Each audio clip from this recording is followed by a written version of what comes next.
Hello વિદ્યાર્થી મિત્રો, Pankaj sir chemistry ચેનલમાં આપનું હાર્દિક સ્વાગત છે. ધોરણ 11 રસાયણ વિજ્ઞાન ચેપ્ટર નંબર 4 રાસાયણિક બંધન અને આણ્વીય રચનાનો ખૂબ જ મહત્વનો ટોપિક ફઝાનનો નિયમ 11th ટેક્સ્ટમાં બહુ જ ટૂંકમાં બતાવેલો છે, જેને આખો પીરિયડ લઈ અને જી નીટ માટે ખૂબ જ મહત્વનો ટોપિક છે ફઝાનનો નિયમ. જી નીટ માટે એટલું જ ઇમ્પોર્ટન્સ ધરાવે છે ફઝાનનો નિયમ. જી અને નીટ બંને માટે એટલું જ ઇમ્પોર્ટન્સ ધરાવે છે. ઘણા પ્રશ્નોના જવાબ ન આપી શકાય જો ફઝાનના નિયમનો કન્સેપ્ટ મગજમાં બેઠેલો ન હોય. માત્ર 3 જ મુદ્દા છે ફઝાનના નિયમમાં. એટલી તમને ખબર છે કે કોઈ પણ બંધ 100% સહસંયોજક નથી, યા તો 100% આયનીય પણ નથી. મતલબ આયનીય બંધમાં થોડું ઘણું સહસંયોજક લાક્ષણિકતા પણ છે, સહસંયોજક બંધમાં થોડા ઘણા પર્સન્ટેજ આયનીય કેરેક્ટર પણ છે, આયનીય લાક્ષણિકતા પણ છે. તો ફઝાનનો નિયમ આયનીય બંધમાં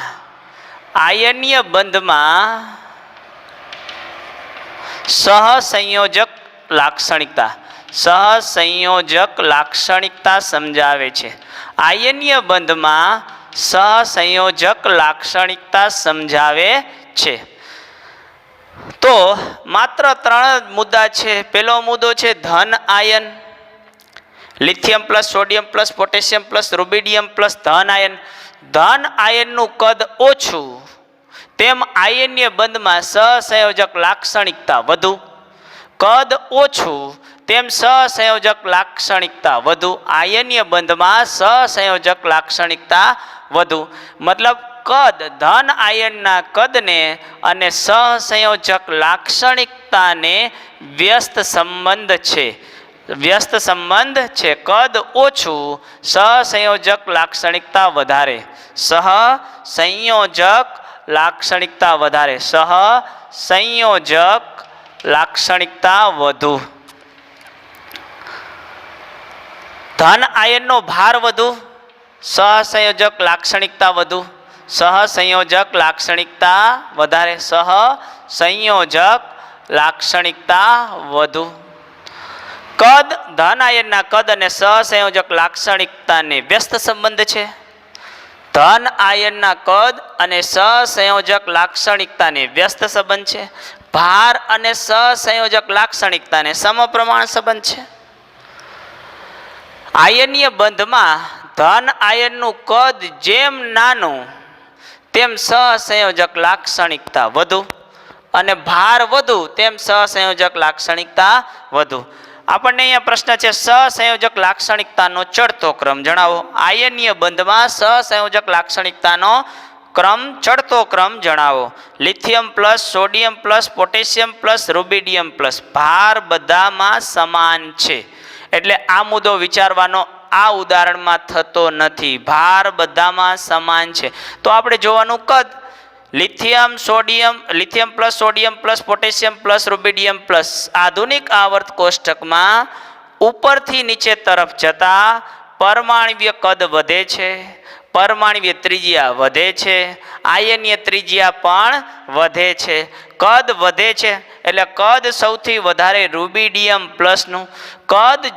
કદ અને સહસંયોજક લાક્ષણિકતાને વ્યસ્ત સંબંધ છે. કદ સૌથી વધુ, મતલબ સહસંયોજક નેચર સૌથી ઓછું. સહસંયોજક નેચર સૌથી ઓછું. તો ચડતો ક્રમ સહસંયોજક લાક્ષણિકતાનો ચડતો ક્રમ લિથિયમ પ્લસની સૌથી વધુ ને ક્રમમાં ગોઠવો. ચડતો યા ઉતરતો ક્રમ, અહીંયા મેં ઉતરતો ક્રમમાં ગોઠવો. સૌથી સહસંયોજક લાક્ષણિકતા કેમાં વધારે હશે? જેનું કદ નાનું હશે. કોનું કદ નાનું? લિથિયમ પ્લસનું.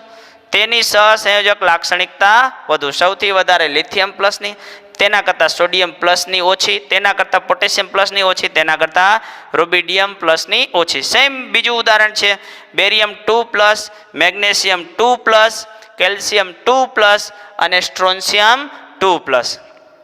ધન આયનમાં વીજભાર, ભાર મતલબ વીજભાર +2 સમાન છે. આ મુદ્દો વિચારવાનો નથી થતો. કદ, જેનું કદ વધુ તેનું સહસંયોજક લાક્ષણિકતા ઓછી, જેનું કદ ઓછું તેની સહસંયોજક લાક્ષણિકતા વધુ. સૌથી ઓછું કદ કોનું? આધુનિક આવર્ત કોષ્ટકમાં ટોપ ટુ બોટમ, ઉપરથી નીચે જઈએ એમ આયનીય ત્રિજ્યા વધે છે. સિમ્પલ, નવો કોષ દાખલ થાય છે, પરમાણ્વીય ત્રિજ્યા વધે છે. સૌથી ઓછું કદ બેરિયમ 2+ નું, સૌથી વધુ સહસંયોજક લાક્ષણિકતા બેરિયમ 2+ માં રહેલી છે. નેક્સ્ટ ત્રીજું ઉદાહરણ જોઈએ. Sodium plus magnesium 2+, aluminium 3+. હવે અહીંયા સોડિયમ પ્લસ મેગ્નેશિયમ 2+, એલ્યુમિનિયમ 3+, મતલબ ભારનો મહત્વ છે. સોડિયમ, મેગ્નેશિયમ, એલ્યુમિનિયમ આધુનિક આવર્ત કોષ્ટકમાં ડાબીથી જમણી બાજુ જાઓ તમે તો પરમાણ્વીય ત્રિજ્યા ઘટે છે, પણ તે ઘટાડો એટલો મોટો નથી. તમને એમ થાય કે અહીંયા પરમાણ્વીય ત્રિજ્યા ઘટે છે, મતલબ કદ ઘટે છે, તો કદ પ્રમાણે આનું સહસંયોજક લાક્ષણિકતા કરીએ નહીં, કારણ કે કદનો ફેરફાર એટલો થતો નથી જેટલો અહીંયા ભારનો તમને ફેરફાર +1, +2, +3. તો અહીંયા તમારે મુદ્દો ધ્યાનમાં રાખવાનો, ભાર કે આધુનિક આવર્ત કોષ્ટકમાં ડાબીથી જમણી બાજુ મતલબ આવર્તમાં ભારને ધ્યાનમાં રાખો, સમૂહમાં કદને ધ્યાનમાં રાખો.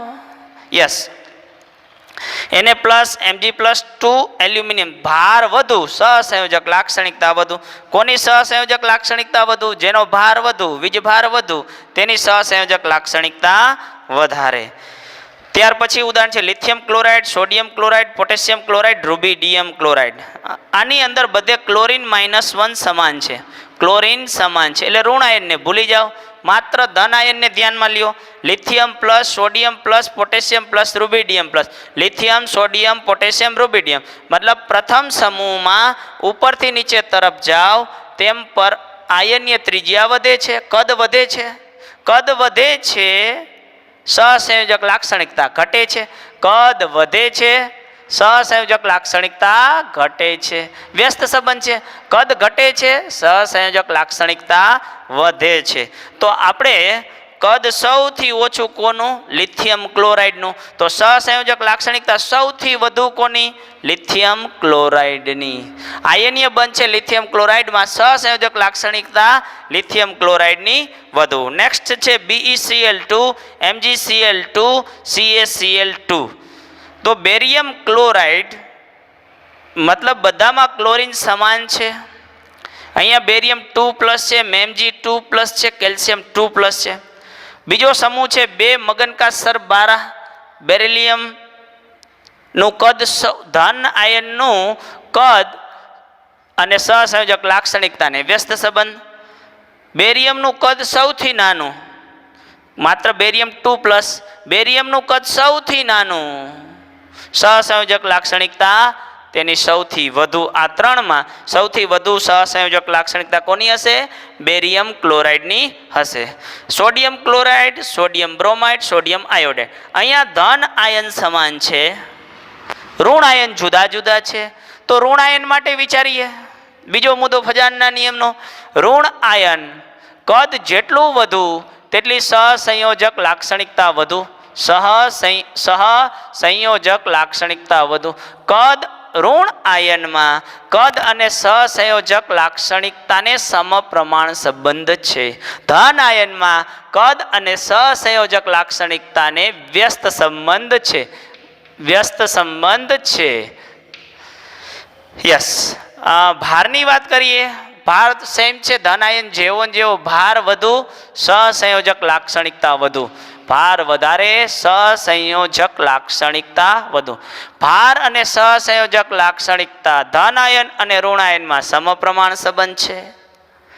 ઋણ આયનમાં કદ અને સહસંયોજક સમપ્રમાણમાં છે, મતલબ આ ત્રણેય કેસમાં સહસંયોજક સમપ્રમાણમાં છે, સમપ્રમાણમાં છે. માત્ર ધન આયનનું કદ અને સહસંયોજક લાક્ષણિકતા વ્યસ્ત પ્રમાણમાં છે. તો આ બરાબર તમને ધ્યાનમાં આવી ગયું હશે. ઋણ આયન chlorine minus, bromine minus, iodine minus, fluorine, chlorine, bromine, iodine. ઉપરથી નીચે તરફ જાઓ, અહીંયા ધ્યાનમાં સમૂહમાં કદને ધ્યાનમાં રાખવાનું છે, આવર્તમાં ભારને ધ્યાનમાં રાખવાનો છે. સમૂહમાં કદ ઉપરથી નીચે તરફ જાવ એમ કદ વધે. કદ ઋણ આયનમાં કદ અને સહસંયોજક લાક્ષણિકતા સમપ્રમાણ છે. કદ વધુ, સહસંયોજક લાક્ષણિકતા વધુ. કોનું કદ વધારે? આયોડીનનું. કોની સહસંયોજક લાક્ષણિકતા વધુ? સોડિયમ આયોડાઇડની. Sodium iodide. કોની ઓછી સૌથી? સોડિયમ ક્લોરાઇડની. ધ્યાનમાં બરાબર મુદ્દો આવી ગયો હશે. માત્ર ઋણ આયનના ઉદાહરણ લઈએ. માત્ર ઋણ આયનના ઉદાહરણ લઈએ. ઓક્સિજન 2-, સલ્ફર 2-, સેલિનિયમ 2-, ઓસેટેપો ઉદાહરણ છે 16મા સમૂહના. સહસંયોજક લાક્ષણિકતા કોની વધારે હશે? મતલબ ભાર સમાન છે. ભાર સમાન છે. સમૂહમાં કદ ઉપરથી નીચે જાઓ એમ કદ વધે છે. કદ વધુ, સહસંયોજક લાક્ષણિકતા વધુ. કદ વધુ, સહસંયોજક લાક્ષણિકતા વધુ. બીજા પણ ઘણા બધા ઉદાહરણ બનાવી શકાય જાતે.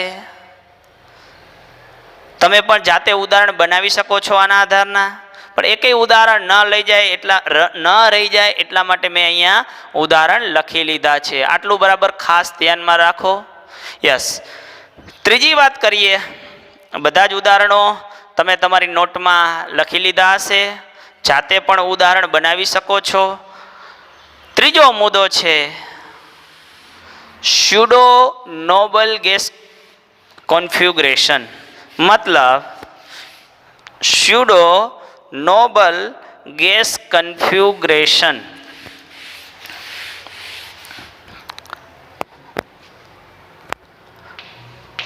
સ્યુડો એટલે આભાસી. Pseudo noble gas. નોબલ એટલે ઉમદા વાયુ. સ્યુડો ઉમદા વાયુ જેવી ઇલેક્ટ્રોન રચના. તો નોબલ ગેસ એટલે ઉમદા વાયુ જેની ઇલેક્ટ્રોન રચના NH2NP6 એટલે કે બાહ્યતમ કક્ષાનું અષ્ટક સંપૂર્ણપણે ભરાયેલું છે. તો સ્યુડો ઉમદા વાયુ ઇલેક્ટ્રોન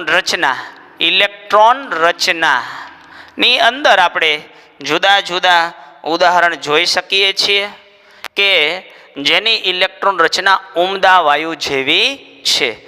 તો ખાસ કરીને ડી વિભાગના તત્વોમાં ઝિંક, કેડમિયમ, ઝિંક એટલે કે સમૂહ નંબર ડી વિભાગના તત્વોનો છેલ્લો scandium, titanium, vanadium, chromium, manganese, iron, cobalt, nickel, copper અને ઝિંક. તો કોપર જે છે, કોપર અને ઝિંક 2+, કોપર 1+. તેવી જ રીતે ઝિંકની નીચે છે કેડમિયમ 2+. એવી જ રીતે છે Ag+, copper plus, Ag+, Au+, અને મર્ક્યુરી 2+. તો આ બધા જ ની ઇલેક્ટ્રોન રચના NH2NP6 ND10 જેવી છે. મતલબ તેની ઇલેક્ટ્રોન રચના સ્યુડો ઉમદા વાયુ એટલે કે એક ઉદાહરણ લઉં અહીંયા. ઝિંકની ઇલેક્ટ્રોન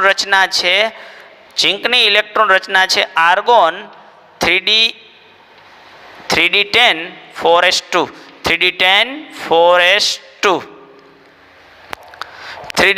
4s2 બે ઇલેક્ટ્રોન ગયા તો ઇલેક્ટ્રોન રચના થઈ ગઈ આર્ગોન ઝિંક 2+ માં આર્ગોન 3D10. આગળની ઇલેક્ટ્રોન રચના લખો. તેની સામાન્ય ઇલેક્ટ્રોન રચના pseudo gas noble gas configuration જેવી થઈ જાય છે.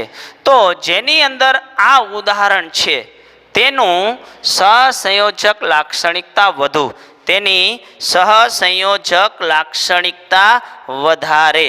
તો ઉદાહરણની અંદર પણ આપણે લઈ શકીએ છીએ. સ્યુડો જેની અંદર છે તેની સહસંયોજક લાક્ષણિકતા વધારે, સહસંયોજક લાક્ષણિકતા વધુ.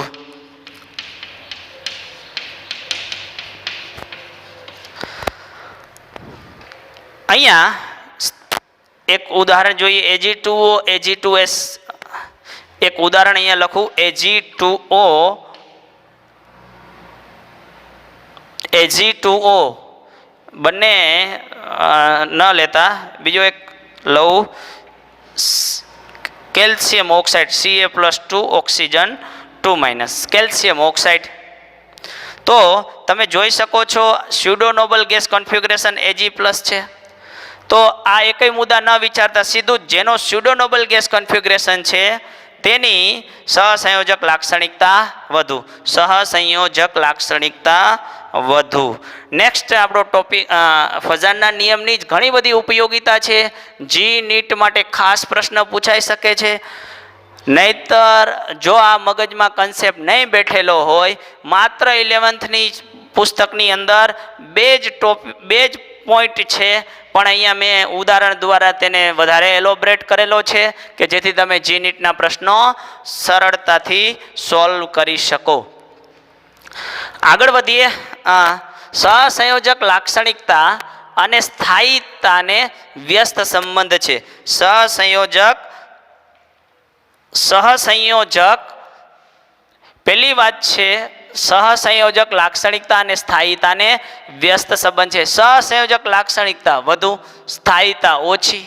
જેની સ્થાયીતા ઓછી તેનું મેલ્ટિંગ પોઈન્ટ ને બોઇલિંગ પોઈન્ટ એટલે ગલન બિંદુ અને ઉત્કલન બિંદુ, ઉત્કલન બિંદુ અને ગલન બિંદુ, મેલ્ટિંગ પોઈન્ટ અને બોઇલિંગ પોઈન્ટ નીચા. જેના અંદર સહસંયોજક લાક્ષણિકતા વધુ તેની સ્થાયીતા ઓછી. સ્થાયીતા ઓછી, જેની સ્થાયીતા ઓછી તે સરળતાથી ઘનમાંથી પ્રવાહી યા પ્રવાહીમાંથી ઘનમાં રૂપાંતરણ થાય છે અને તેનો રંગ ઘાટો, સહસંયોજક અને રંગને સમપ્રમાણ સંબંધ છે. સ્થાયીતાને વ્યસ્ત સંબંધ છે. સહસંયોજક અને મેલ્ટિંગ પોઈન્ટ બોઇલિંગ પોઈન્ટને વ્યસ્ત સંબંધ છે. સ્થાયીતા અને એમપી બોઇલિંગ પોઈન્ટને સમપ્રમાણ સંબંધ છે. જેનો ઉપયોગ કરી એટલે ચારેય મુદ્દાઓ ક્લિયર થઈ જાય. મેલ્ટિંગ પોઈન્ટ કોનું વધુ, ખાલી મેલ્ટિંગ પોઈન્ટ કોનું વધુ એમ પ્રશ્ન પૂછે એટલે ઉદાહરણ ઉપરથી ખબર ન પડે, જો ફજાનનો નિયમ ધ્યાનમાં હોય નહીં તો. અહીંયા BF2 MgF2 છે, આ બેમાંથી કોનું મેલ્ટિંગ પોઈન્ટ વધુ, આપણને એવો પ્રશ્ન કર્યો.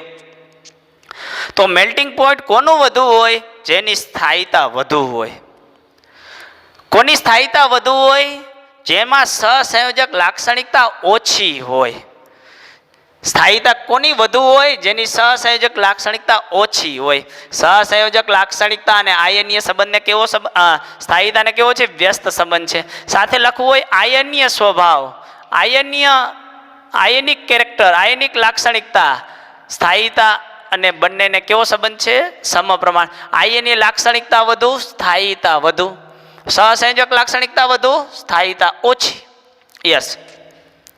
તો પહેલા આપણે બેરિયમ+2 અને MgF2.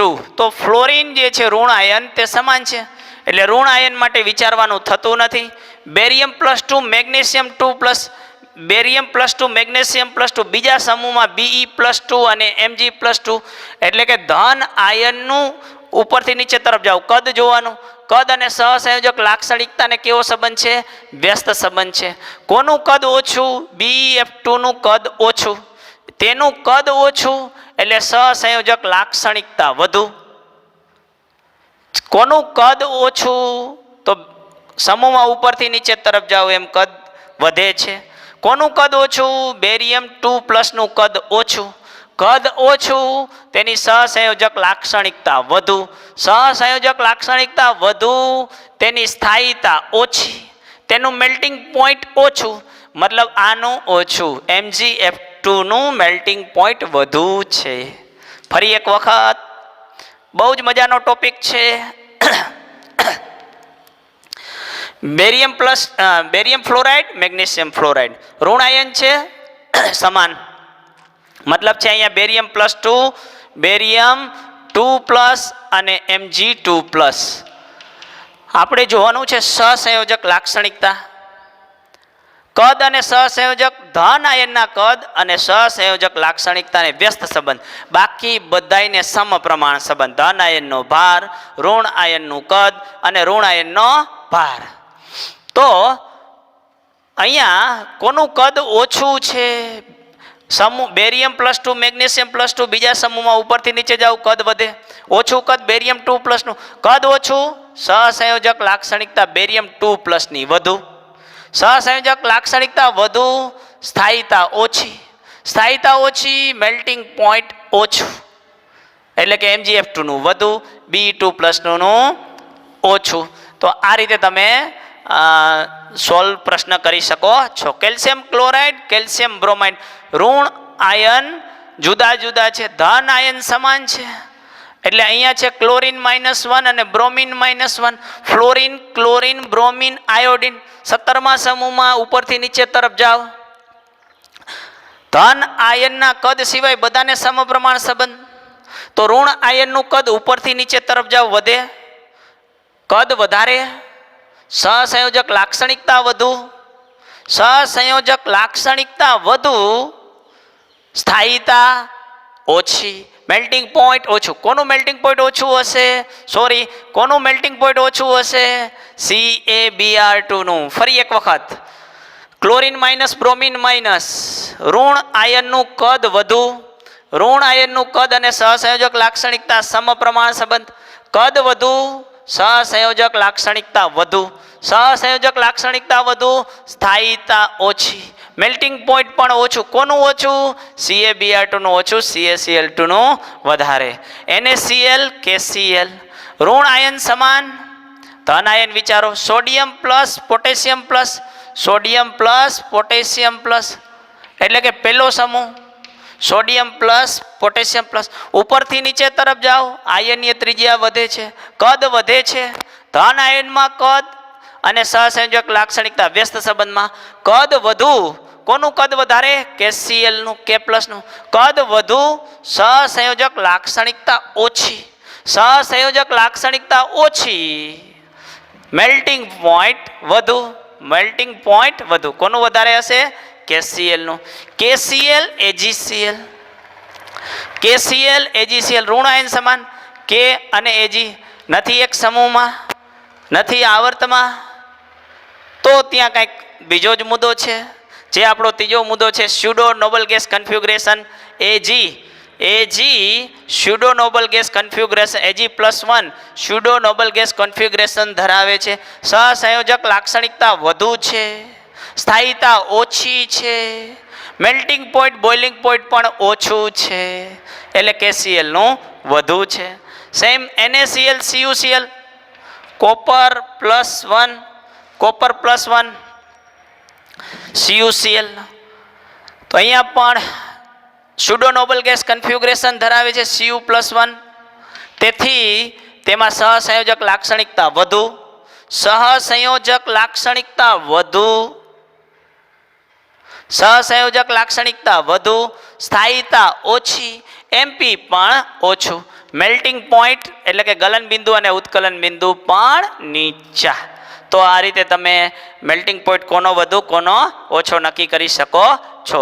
રંગ, અહીંયા કોનો રંગ વધુ ઘાટો છે? ડાર્ક કલર કોનો છે? AgF, AgCl, AgBr, Agi. તો એના માટે પણ આપણે ફઝાનનો નિયમ કામમાં આવી શકે છે. બધામાં ધન આયન સમાન છે, એટલે આપણે જોવાનો રહ્યો ઋણ આયન. Fluorine, chlorine, bromine, iodine. ઉપરથી નીચે તરફ જાઓ, કદ વધે. કદ અને સહસંયોજક લાક્ષણિકતાને સમપ્રમાણ સંબંધ. ઋણ આયનમાં કદ અને સહસંયોજક લાક્ષણિકતાને સમપ્રમાણ સંબંધ. કોની સહસંયોજક લાક્ષણિકતા વધારે? તો Agi ની સહસંયોજક લાક્ષણિકતા વધુ. સહસંયોજક લાક્ષણિકતા વધુ, રંગ ઘાટો. સૌથી વધુ રંગ ઘાટો કોનો હશે? તો કે Agi નો હશે. AgF રંગવિહીન છે, જ્યારે Agi ઘાટો પીળો રંગ ધરાવે છે. ઘાટો પીળો રંગ ધરાવે છે. રંગવિહીનમાંથી ઘાટો પીળો રંગ ધરાવે છે. વચ્ચે બંનેના રંગ છે સફેદ અને પીળો, રંગવિહીન છે, સફેદ છે અને આનો પીળો રંગ છે. એજીસીએલના સફેદ પ્રેસિપિટેટ, એજીસીએલના સફેદ અવક્ષેપ ખૂબ જ જાણીતા છે. જેની અંદર ક્લોરાઇડ આયન છે તે AgNO3 સાથે AgClના સફેદ અવક્ષેપ આપે છે. અવક્ષેપ એટલે દહીં જેના પાર્ટિકલની સાઇઝ દ્રાવણ કરતાં વધુ છે, એને માટે શબ્દ વાપરવામાં આવે છે અવક્ષેપ. આપણા માટે સાઇડ ટોપિક છે. કોનો રંગ વધુ ઘાટો છે? તો કે જેની અંદર સહસંયોજક લાક્ષણિકતા વધુ તેનો રંગ ઘાટો. યસ, SnCl4 બાષ્પશીલ પ્રવાહી છે, જ્યારે SnCl2 ઘન છે.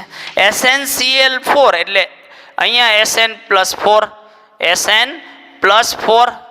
અને SnCl2 એટલે SN2+, મતલબ ધન આયનનો ભાર અને સહસંયોજક લાક્ષણિકતા સમપ્રમાણ સંબંધ છે. ભાર વધુ, સહસંયોજક લાક્ષણિકતા વધુ, એટલે આમાં સહસંયોજક લાક્ષણિકતા વધુ હશે, જ્યારે આની અંદર આયનીય લાક્ષણિકતા વધુ હશે. આના કરતાં સહસંયોજક લાક્ષણિકતા ઓછી હશે, આયનીય લાક્ષણિકતા વધુ હશે. આયનીય લાક્ષણિકતા વધુ હશે, એકબીજાની નજીક ગોઠવાયેલા હશે. આયનિયમ જનરલી ઘન અવસ્થા ધરાવે છે અને સહસંયોજક લાક્ષણિકતા વધુ, તેથી SnCl4 પ્રવાહી છે, જ્યારે SnCl2 ઘન અવસ્થા ધરાવે છે. નેક્સ્ટ, સ્થાયીતા કોની વધુ? સ્થાયીતા કોની વધુ જોઈ લઈએ. FeOH3 FeOH twice, Fe3+, Fe2+. ધન આયનનો ભાર અને સહસંયોજક લાક્ષણિકતા સમપ્રમાણ. ભાર વધુ, સહસંયોજક લાક્ષણિકતા વધુ. સહસંયોજક લાક્ષણિકતા કોની વધારે? સહસંયોજક લાક્ષણિકતા કોની વધારે? ભાર વધુ, સહસંયોજક લાક્ષણિકતા વધુ. આપણને પ્રશ્ન પૂછ્યો છે સ્થાયીતા. સહસંયોજક લાક્ષણિકતા વધુ, સ્થાયીતા ઓછી. કોની સ્થાયીતા ઓછી હશે? FeOH3 ની સ્થાયીતા. આ મેં લખ્યું છે સહસંયોજક nature. Ag2O Ag2S, silver, Ag2O Ag2S. અહીંયા ઓક્સિજન 2- છે, સલ્ફર 2- છે, એટલે કે ઋણ આયનનો વીજભાર સમાન છે. તો ઋણ આયનનું કદ ઉપરથી નીચે તરફ જાવ, કદ વધે, સહસંયોજક કદ વધે, સહસંયોજક લાક્ષણિકતા વધે. કદ વધે, સહસંયોજક લાક્ષણિકતા કોની વધારે? Ag2S ની. સ્થાયીતા કોની વધુ? તો કે સ્થાયીતા અને સહસંયોજક લાક્ષણિકતાને વ્યસ્ત સંબંધ. સહસંયોજક લાક્ષણિકતા Ag2S ની વધારે, મતલબ સ્થાયીતા Ag2S ની ઓછી. તો આવી રીતે બીજા પણ ઘણા ઉદાહરણ બનાવી શકાય. આશા રાખું છું કે તમે આ દરેકનું એક ઉદાહરણ આના જેવું બનાવશો અને પ્રયત્ન કરશો. હું એક ઉદાહરણ અહીંયા તમને હજી બનાવી આપું. આ ઋણ આયનનું છે. અહીંયા દાખલા તરીકે એક ઉદાહરણ બનાવવું છે વધારે. બેરિયમ, મેગ્નેશિયમ, કેલ્શિયમ છે. તો હું અહીંયા BeCl2 અને MgCl2 નું લઈ શકું. સેમ આના જેવું જ MgCl2 નું વધારે હશે. સમજી ગયા? આવી રીતે તમે જાતે ઉદાહરણ બનાવી શકો. આ calcium bromide, calcium chloride, calcium bromide છે. તમે મેગ્નેશિયમ ક્લોરાઇડનું બનાવ્યું છે, અહીંયા બનાવી શકો. કેલ્શિયમની જગ્યાએ કેલ્શિયમ, મેગ્નેશિયમ, સ્ટ્રોન્શિયમ લઈ શકો. સ્ટ્રોન્શિયમ ક્લોરાઇડ અને મેગ્નેશિયમ ક્લોરાઇડ લઈ શકાય. કેલ્શિયમ બ્રોમાઇડ, સ્ટ્રોન્શિયમ બ્રોમાઇડ લઈ શકાય. એવી રીતે જુદા જુદા ઉદાહરણ ઘણા બધા બનાવી શકો છો. તો ખૂબ જ મહત્વનો ટોપિક છે વિદ્યાર્થી મિત્રો, ફસાનનો નિયમ. આશા રાખું છું દરેક વિદ્યાર્થીઓ પોતાની નોટ્સ જાતે બનાવતા હશે. વિડીયોને પોઝ કરતા જાઓ, જોતા જાઓ અને પોતાની નોટ્સ બનાવતા જાઓ. Thank you very much.